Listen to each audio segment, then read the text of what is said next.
ஒரு ரெஸ்டாரண்ட்டுக்கு ஃபுட்டு சாப்பிட போறீங்க. உங்களுக்கான ஃபுட்டை ஒரு குரங்கு கொண்டு வந்துச்சுன்னா உங்களுக்கு எப்படி இருக்கும்? வாங்க அது என்னன்னு தெரிஞ்சுக்கலாம். ஜப்பான்ல கயாபுக்கியா டவேரன்னு ஒரு ரெஸ்டாரண்ட் இருக்கு. அங்க வெயிட்டர்ஸ் வந்து குரங்கு தான்.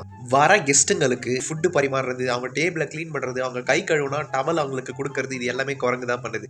எப்படி ஒரு குரங்கால இது பண்ண முடியும் அப்படின்னு கேட்டீங்கன்னா, அந்த ரெஸ்டாரண்டோட ஓனர் கயோரா ஒட்சுகா என்ன சொல்றாருன்னா, அந்த குரங்கு எல்லாமே அவரோட ஓன் பெட்ஸ். அவரு சின்ன வயசுல இருந்து ட்ரைனிங் கொடுத்தது. அது சொல்றத மட்டும் தான் கேட்கும். வேற யாரையும் டிஸ்டர்ப் பண்ணாது. ஃபுட்டெல்லாம் எடுத்து தானா சாப்பிடாது. கொடுத்தா மட்டும்தான் சாப்பிடுமே தவிர தானா அது எதையும் சாப்பிடாது. வேலை பார்த்தா சேலரின்னு ஒன்று வேணும்ல. இந்த குரங்குக்கு சேலரி என்ன தெரியுமா? பனானா தான். வர கெஸ்ட்டுங்களுக்கு ஃபுட்டு பரிமாறது மட்டும் இல்லாம கெஸ்ட்டுங்களை என்டர்டைன்மெண்ட் பண்றதுக்கு டான்ஸும் ஆடி காட்டுவாங்களாம் இந்த மங்கீஸ். இந்த ரெஸ்டாரண்ட் அங்க இருக்க மக்களை மட்டும் கவர்ந்தது இல்லாம உலகத்துல நிறைய மக்களை கவர்ந்துச்சு. ஆனாலும் அந்த ரெஸ்டாரண்ட் இப்ப இல்ல. ஒரு வாட்டி ஜப்பான்ல எர்த்குவேக் வந்ததால இந்த ரெஸ்டாரண்ட்டை க்ளோஸ் பண்ணாங்க. ஆனா இப்போ வரைக்கும் அது திறக்கவே இல்லை. திறக்காததுக்கான கரெக்டான ரீசன் எதுவும் அவைலபிளா இல்லை.